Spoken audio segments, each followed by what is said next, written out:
बच्चों, मैं आलोक कुमार तिवारी आपका अपने यूट्यूब चैनल ज्ञानार्जन सेवा संस्थान में स्वागत करता हूं। आज बेटा हम लोग पढ़ने जा रहे हैं सॉल्व द इक्वेशन।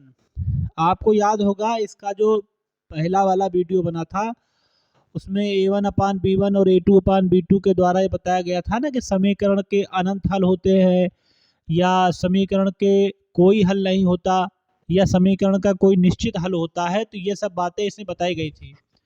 आज आपने देखा होगा कम से कम हाई स्कूल में 3-4 एक्सरसाइज हैं जिसमें इक्वेशन सॉल्व करने वाला होता है, जिसमें हमको समीकरण सॉल्व करना पड़ता है।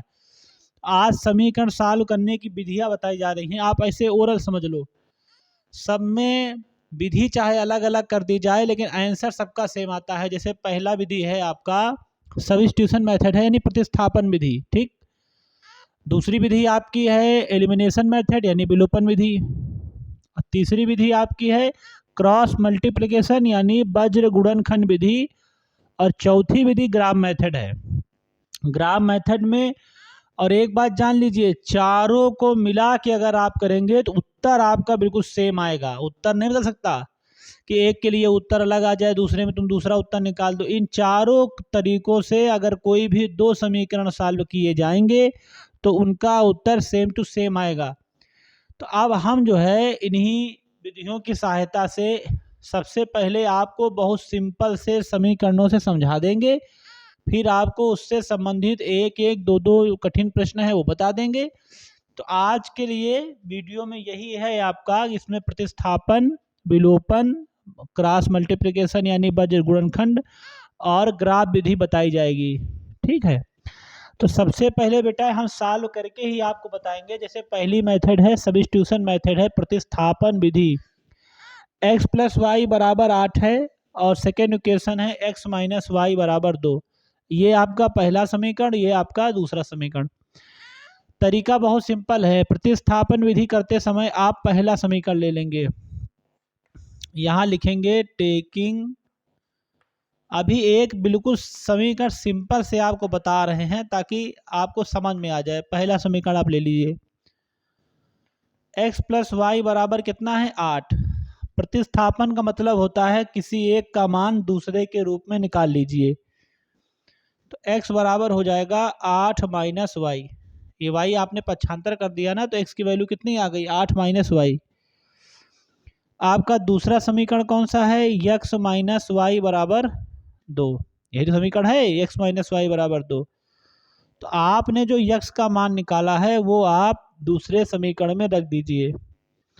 8 माइनस वाई है x की वैल्यू, तो हमने रख दिया 8 माइनस वाई, फिर माइनस वाई और बराबर के 2 आ जाएगा। तो यहाँ से आप देखेंगे 8 है ही है आपका, माइनस वाई कितना हो जाएगा माइनस के 2i और ये बराबर कितना हो जाएगा 2। तो माइनस के 2i बराबर ये 2 माइनस 8, तो माइनस के 2i बराबर 2 में 8 चले गए माइनस 6 कैंसिल हो जाएगा। तो y से आप इसको कैंसिल कराएंगे तो 2 3 जा 6 होता है। तो आपने y की वैल्यू जो निकाली है वो 3 निकाली है। कितनी निकाली है 3। सिंपल है ना ये सब चीज़ें।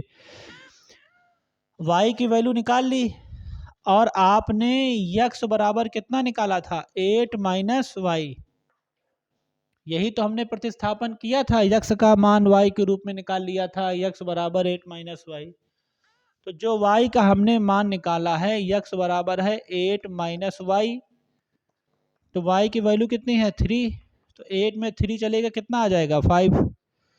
तो हमारे आंसर जो आया है, देखिए आंसर जब आ जाया करे तो आप लिख दिया करिए नीचे, आंसर बराबर x इक्वल टू आ जाएगा आपका, आपने कितना निकाला है x इक्वल टू, देखिए x इक्वल टू कहाँ निकला था सॉल्व करने पर, ये y की वैल्यू 3 है और x इक्वल टू है 5 और y की इक्वल टू है 3। देखिए मैं अगर गलत हूँ ये भी तो चेक करना जरूरी है कि हम ब्रह्मा तो नहीं है, जो बना दिया वो सही, जो कर दिया वो सही। तो तरीका क्या है वो चेक करने का, तो अपना निकाला हुआ मान आप उसी समीकरण में रख दीजिए, उसी समीकरण रख दीजिए। जैसे हमारा पहला इक्वेशन था x प्लस वाई बराबर 8 था, तो x की वैल्यू 5 फिर ये 3, तो 8 आ गया ना, यहाँ भी 8 है यहाँ भी 8 है, हाँ ठीक। लेकिन कभी कभी किस्मत होती है कि गलत मान रखने पर भी मान लो एक समीकरण मैच कर जाए, ये भी हो सकता है। तो आप दूसरे में भी रख के चेक कर लीजिए। दूसरा आपका है x माइनस वाई बराबर 2, और हम इसमें मान रख देंगे, कितना मान रख देंगे,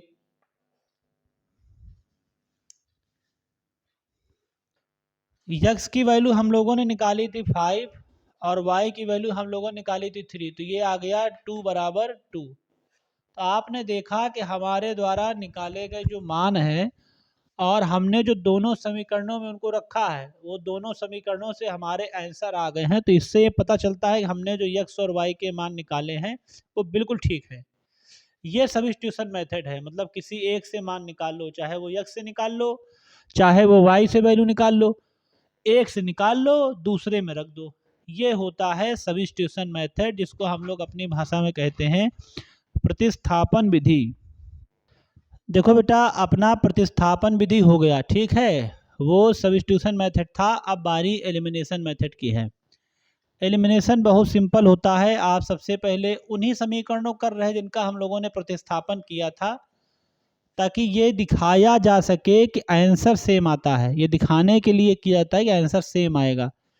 अब क्या करना है हमको, आप एलिमिनेशन के लिए दो बातें ध्यान रखनी है। कौन दो बातें? एक्स और वाई की वैल्यू ये दोनों सेम टू सेम हो, और एक चीज़ और ध्यान रखनी है कि हमारा साइन अपोजिट होना चाहिए।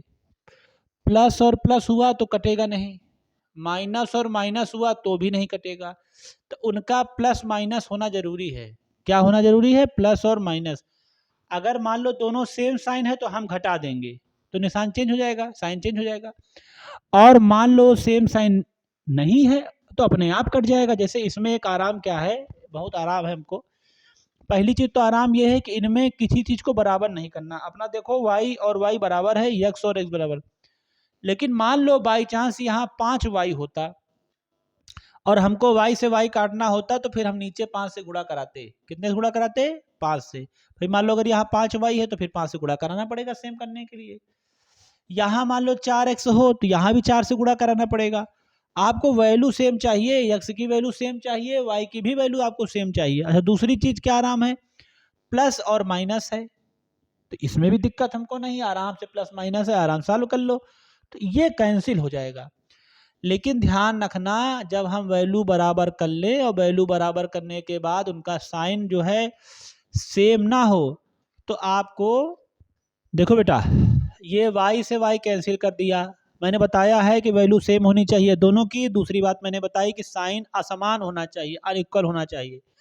अरे प्लस प्लस होगा तो जुड़ जाएगा, माइनस माइनस होगा तो भी जुड़ जाएगा, तो आपको साइन अलग अलग चाहिए। जैसे y से y कैंसिल हो गया तो x और x कितना हो जाएगा? 2x, और 8 और 2 कितना हो जाएगा? 10। तो x की वैल्यू निकाल लो, 10/2 कितना आ जाएगा? 5। तो वैल्यू आ गई हमारी x बराबर 5। आपको याद हो अगर पिछले वाले सब्स्टिट्यूशन मेथड में x की जो वैल्यू आई थी वो 5 ही आई थी, कोई दूसरी वैल्यू नहीं आई है। अब क्या करोगे? फिर लिखो यहाँ पर पहला समीकरण लेने पर लिखोगे taking equation first. First equation क्या है? x प्लस वाई बराबर 8। x की वैल्यू कितनी निकली है? 5। y बराबर 8, तो y बराबर 8 में 5 चले गए तो कितना आ जाएगा? 3। तो आप एक चीज समझ लीजिए कि पिछली बार भी जो हमने सब्स्टिट्यूशन मेथड में वैल्यू निकाली थी उसमें भी x की वैल्यू और y की वैल्यू सेम आई है। तो आपको उत्तर की जांच की आवश्यकता नहीं है। तो हमारा एलिमिनेशन मेथड कंप्लीट हो गया। इसके पहले हमने सब्स्टिट्यूशन बताया था, अब हमने आपको एलिमिनेशन बताया। सब्स्टिट्यूशन में एक से मान निकालते हैं, दूसरे में रखते हैं। एलिमिनेशन में दोनों समीकरणों में जिसको कैंसिल करना होता है उसको बराबर कर लेते हैं। ठीक, अब बराबर करने के बाद ये देखते हैं कि उनका साइन कहीं सेम तो नहीं है। मान लो यहाँ प्लस हो, यहाँ प्लस होता तो हम घटा देते तो साइन चेंज हो जाता। अभी जरूरत नहीं है, दोनों हमारे प्लस और माइनस है तो आराम से कैंसिल हो जाएगा। ठीक है, देखो बेटा, दो मेथड बता दिए गए। सब्स्टिट्यूशन मेथड सबसे पहले बताया गया, एलिमिनेशन मेथड दोबारा बताया गया। तीसरा मेथड जो है वो क्रॉस मल्टीप्लिकेशन मेथड है, वज्र गुणन विधि, वज्र गुणनखंड विधि। ये सवाल में जब बाकायदा लिख देता है तभी लगाते हैं ज़्यादातर, नहीं तो एलिमिनेशन और सब्स्टिट्यूशन से ही अपना काम चला लेते हैं। सही पूछो तो सब्स्टिट्यूशन का मेथड का भी ज़्यादा इस्तेमाल नहीं करते लोग, सीधे सीधे एलिमिनेशन मेथड का ही इस्तेमाल करते रहते हैं। तरीका कैसे है, मान लीजिए हमारे पास दो इक्वेशन थी, x प्लस वाई बराबर 8 और x माइनस वाई बराबर 2। अब ये आपकी इच्छा के ऊपर निर्भर करता है कि या तो आप इनको पक्षांतर करा लीजिए, इधर ट्रांसफर करा लीजिए, ना मन हो तो एक तरीका मन में बसाए रखिए कि हमको ट्रांसफर नहीं कराना है, एक्स और वाई इधर रखेंगे बाकी उधर रखेंगे, तो अपना उधर आइए। इसके बाद हम लोग ये जो मैंने किया है ये बेटा रफ कार्य है। ये क्या है, रफ कार्य। ये कहीं आप अलग कहीं कर लीजिएगा, इसको रफ कार्य कहा जाता है। यक्स का कोफिशिएंट 1 है, इसमें यक्स का 1 है, यहाँ पर वाई का 1 है, यहाँ पर माइनस वाई के लिए -1, इधर 8 है और इधर 2 है। बहुत सिंपल है। यक्स और वाई के कोफिशिएंट लिख लीजिए। अब बराबर में जो उधर लिखा है वो नोट कर लो। यक्स का 1, फिर यक्स का 1, वाई का 1, यहाँ वाई का -1, यहाँ पर 8, यहाँ पर 2 हो जाएगा। बहुत आसान तरीका है। फिर इनकी नंबरिंग कर दीजिए, 1, 2 और 3। क्या हो जाएगा, 1, 2, 3। उसके बाद आप लिखेंगे यक्स वाई -1। देखिए अगर ये पक्षांतर हो गया तो यहाँ +1 लिखा जाएगा, और अगर ये पक्षांतर ना होके उधर हुआ तो -1 लिखा जाएगा। तो अगर आप दोनों विधियां लगाओगे तो शंका में चले जाओगे। एक ही सीखो, यक्स वाई इस तरफ, गिनती उस तरफ, तो हम यक्स वाई -1 लगाएंगे। और इनके पास ये भी जो कार्य है ये आपका रफ कार्य है, ये दिखना नहीं चाहिए, आपके हिंट के तौर पे इस्तेमाल हो रहा है। यहाँ 2, 3 लिख लीजिए, यहाँ पर 3, 1, यहाँ 1, 2, ये सब कार्य पेंसिल से कर लीजिएगा, बाद में मिटा दीजिएगा। ये आपका रफ कार्य है, ये और ये रफ कार्य है। तो 2, 3, 3, 1 और 1, 2। क्या है 2, 3? 2 मतलब ये वाला और ये कॉलम। तो 1 -1 2 का उतार लिया, 3 का उतार लिया, 8, 2। 3, 1 की बारी आई तो 8, 2 उतार लिया, फिर 1 की बारी आई तो 1, 1 उतार लिया, और ये रहा -1, 1, 2, तो 1 और 1 उतार लिया, और ये 1 और -1 उतार लिया। कोई दिक्कत नहीं है। जो नंबरिंग की थी उसी नंबरिंग का इस्तेमाल करके हम लोगों ने 2, 3, 3, 1 और 1, 2 के जो वैल्यू हैं वो पुट कर ली है, इसमें कोई दिक्कत नहीं है। इनका मल्टीप्लाई कैसे होता है ये समस्या है, तो आप ये जान लीजिए, पहले नीचे फिर माइनस फिर ऊपर। बस बहुत सिंपल गुणा है इनका, पहले नीचे गुणा कराना है, फिर माइनस लगा के ऊपर गुणा कराना है। ठीक, तो चाहे ऐसे समझ लो कि अगर हम लड़ाई कर रहे हैं तो पहले सामने वाले को मार देंगे, ऐसा गुणा, ऐसे गुणा हो जाएगा। फिर कुछ देर लड़ाई रुकेगी तो माइनस लगा देना, और फिर वो हमको मारेगा। तो किसी को मारोगे तो मारेगा तो ना, ऐसा थोड़ा ना है कि तुम ही खाली सबको पीटते रहोगे।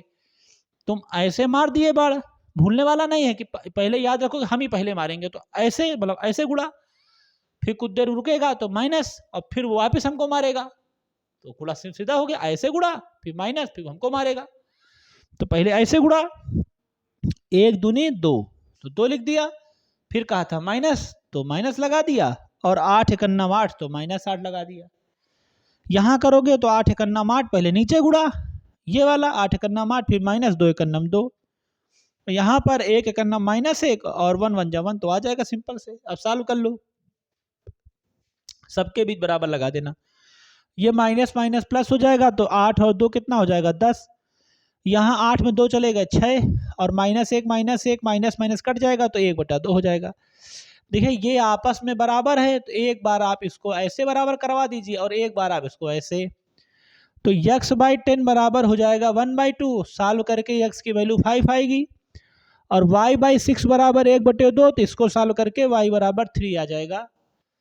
तो देखिए जब इसमें ये दो चरों वाले सवाल हैं, x और y, दो समीकरण मिलेंगे, 4 विधियों से हल होंगे, सब्स्टिट्यूशन, एलिमिनेशन, क्लास मल्टीप्लिकेशन और ग्राफ मेथड। ग्राफ मेथड का बिल्कुल अलग एक वीडियो बना के आपको देंगे। उसमें लीनियर यानी एक रेखीय समीकरण का ग्राफ कैसे बनता है, फिर दो रेखा कैसे बनता है, फिर वो प्रतिच्छेद करके तो मान कैसे निकलता, नहीं करते तो उनका मान नहीं निकलता। ये सब बातें उस वीडियो में अलग से बता दी जाएंगी। अभी इसमें हम आपको 2-3 तरीके के सवाल और बता रहे हैं, ताकि आप पेपर में अगर आवे तो उनको ठीक से कर सके सभी लोग। देखिए प्यारे बच्चों, ये क्वेश्चन है x प्लस वाई बटे x y equal to 2, x minus y बटे एक्स वाई इक्वल टू 6। अब मैं जो आपको हल करके बताऊंगा वो मेरे मन के ऊपर है और आपके मन के ऊपर है कि आप एलिमिनेशन में लगाओ, सब्स्टिट्यूशन लगाओ, या क्रॉस मल्टीप्लिकेशन लगाओ, या ग्राफ पे लगाओ। वो आपकी इच्छा है, आप जैसे मन हो लगाइए। ठीक, सवाल में पर्टिकुलर कह देगा तो फिर पर्टिकुलर लगाना पड़ेगा। आ रही बात समझ में? जैसे मेहमान आ जाए, अगर कह दे नहीं भाई साहब हम काला जाम खाएंगे, तो छेना नहीं खिला सकते, फिर वो काला ही जाम खाएगा। आ रही बात समझ में? वो पर्टिकुलर चीज होती है ना, बता देता है ये पर्टिकुलर हमको चाहिए। क्या करेंगे, सबसे पहले सोल्यूशन के लिए इसका आप डिवाइड करवा दीजिए दोनों में। तो यक्स बटे यक्स वाई फिर वाई बटे यक्स वाई बराबर ये हो जाएगा 2। यही काम आप इस पे करेंगे, यक्स बटे यक्स वाई वाई बटे एक्स वाई बराबर 6। Y y cancel, x x cancel, y y cancel, x one cancel. 1/y 1/x बराबर 2, और ये है 1/y माइनस 1/x बराबर 6। देखिए आपकी किस्मत अच्छी है।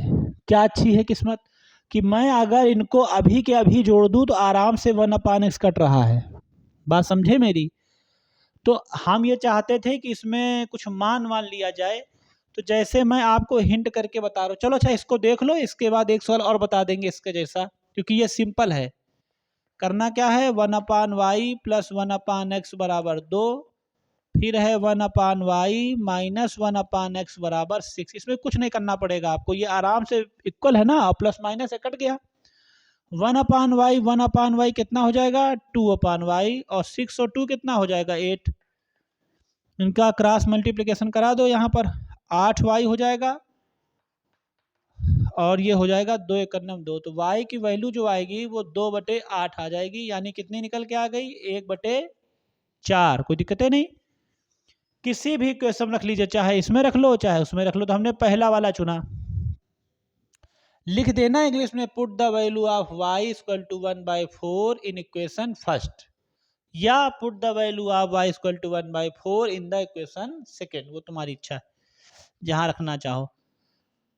हम पहले वाले में रख रहे हैं 1/y plus 1/x equal to 2। हमने y का मान कितना निकाला है, जल्दी बोलो, 1/4। कितना निकाला, 1/4 प्लस 1/x इक्वल टू 2। ये 4 ऊपर आ जाएगा, तो 4 प्लस 1/x बराबर 2। तो 1/x बराबर 2 में 4 चले गए -2, तो माइनस के 2x बराबर 1, और x बराबर वैल्यू आ जाएगी माइनस के 1/2। तो आपके दोनों आंसर निकल आए, y की वैल्यू भी निकल आई है और x की वैल्यू निकल आई है। चेक करके भी देख लो कि मैं सही हूं या गलत। यहाँ पर y का मान रखोगे 1/4 तो 4 आ जाएगा। मैं दिखाता हूँ अलग से, इसका आंसर की जांच है ये 1/4 और प्लस माइनस 1/2। 4 ऊपर आ जाएगा, 2 ऊपर आ जाएगा, और प्लस माइनस माइनस, तो कितना निकल के आ गया, 2। यही तो है आपका क्वेश्चन, सिंपल है। आ गया समझ में? तो इनमें मानना नहीं पड़ा, एक आराम हो गई। लेकिन अब हम ऐसा कोई क्वेश्चन मान के लगाएंगे जिसमें मानना ही पड़े, ताकि आपको मानने वाला क्वेश्चन समझ में आ जाए। देखो बच्चों, ये क्वेश्चन है 2/x प्लस 3/y बराबर 13, 5/x minus 4/y minus 2। Board परीक्षा में जब भी आप पेपर से क्वेश्चन उतारें तो डबल चेक कर लीजिए, एक बार उतारते समय एक बार पेपर से फिर मिला लीजिए कि हमने सही उतारा कि नहीं। पता चला आपने पूरा कर भी दिया और वहाँ नंबर भी नहीं मिले, क्वेश्चन भी गलत हो जाएगा, और एक बार क्वेश्चन को गलत करके फिर मिलाने में, फिर काट के दोबारा सही करने में कम से कम तिगुना टाइम चला जाएगा। भाई एक बार करने में जाएगा, एक बार मिलाने में जाएगा, एक बार उसको फिर करने में जाएगा, तो 3 बार टाइम चला जाएगा। तो इसलिए आप सवाल जब भी बुक से नोट करें या पेपर से नोट करें तो क्रॉस कर लें कि आपने वो क्वेश्चन सही उतारा है या नहीं। ये क्वेश्चन है 2/x, मैंने सवाल बोल दिया है। अब तरीका है, पिछले सवाल में आसानी हो गई थी, सेम सेम वैल्यू मिल गई थी, हमने सेम सेम काट भी दिया था। अब ये हम नहीं कर पाएंगे। क्यों नहीं कर पाएंगे, ये सेम नहीं है। 2, 5, 3, 4। चाहो तो मैं 2 तरीके बता सकता हूँ, यहीं पर यह सवाल सॉल्व हो जाएगा। आपको मानना भी नहीं पड़ेगा और मानने का काम भी हो जाएगा। दो तरीके हैं, या तो आप मानो और मानने के बाद भी उनको बराबर तो करना ही पड़ेगा। तो हम सोच रहे हैं इन्हीं को बराबर कर दिया जाए। लाओ देखो कैसे, देखो ये 3 है, आप इसमें 4 से गुणा करा दीजिए, ये 4 है, आप इसमें 3 से करा दीजिए। फायदा ये 12 हो जाएगा, ये भी 12 हो जाएगा, आराम से दोनों कट जाएंगे। तो इस सवाल में का आसानी हो जाएगी, हमको मानना नहीं पड़ेगा, हम बच जाएंगे मानने से। क्यों माने? देखो दिखाता हूं। ये हो जाएगा 4 2 जा 8, 4 3 जा 12 और 13 चौक 52, फिर 3 पचे 15, फिर 3 चौक 12 और ये हो जाएगा 3 दूनी 6। अब फायदा देखो, ये प्लस है, ये माइनस है, ये कैंसिल हो गया ना, यही आराम है। अब देखना 8 और 15 कितना हो जाएगा? 23। तो ये और नीचे सेम टू सेम एक्स ही लिख दिया जाएगा, बराबर 52 में 6 चले गए तो 46, कितना आ जाएगा? 46। ये बहुत आसान तरीका है, इससे आसान नहीं हो सकता, आपको मानना नहीं पड़ेगा। तो ये हो जाएगा 46x बराबर 23। तो यक्स बराबर जब आप निकालेंगे तो आ जाएगा 23/46। आप इसको काट दीजिए तो आंसर आ जाएगा 1/2। बहुत आसान। फिर इस वैल्यू को दो इक्वेशन रखते हो, पहले में रखो चाहे दूसरे में रखो, ठीक है। तो हमने पहले वाला ले लिया, तो ये है 2/x 3/y बराबर 13। x की वैल्यू 1/2, 3/y बराबर 13, 2 ऊपर, 2 दूनी 4, 3/y बराबर 13, 3/13 में 4 चले गए 9, तो 9y बराबर 3, तो y बराबर आ जाएगा 3/9, कैंसिल कर दीजिए तो 1/3। अब इतना भरोसा मत रखिए, हम लोग भगवान नहीं हैं, ये हम क्रॉस चेक जरूर करेंगे सवाल उतारते समय, और आंसर को भी मैच करेंगे अपने कि हमने जो निकाला है बिल्कुल सही है या नहीं। हमने जो यक्स की वैल्यू निकाली थी वो बेटा 1/2 थी। कितनी थी? 1/2। अब जरा देखो, ये मैं किनारे थोड़ा करता हूँ, यहाँ देखिए 2 और यक्स की वैल्यू 1/2, फिर 3 और y की वैल्यू 1/3, ये ऊपर जाएगा 4, ये ऊपर जाएगा 9, तो 9 और 4 कितना होता है? 13। यहाँ कितना लिखा है? 13। तो जब भी आप आंसर निकालें समीकरण वाले में 1-2 मिनट का टाइम लगता है, अगर आपके पास टाइम बचा है तो आप उसको पुट करके देख लीजिए कि हमारा answer same to same match कर रहा है कि नहीं कर रहा है, ठीक है। तो ये हो गया आपका क्वेश्चन।